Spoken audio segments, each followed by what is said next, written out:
Okay guys, we've probably all recognized this kind of a scenario. We know that most traffic cones eventually meet the end of life cycle.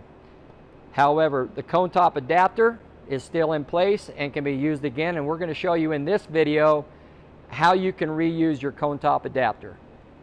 So what I've done is I've cut the top off of that old existing cone.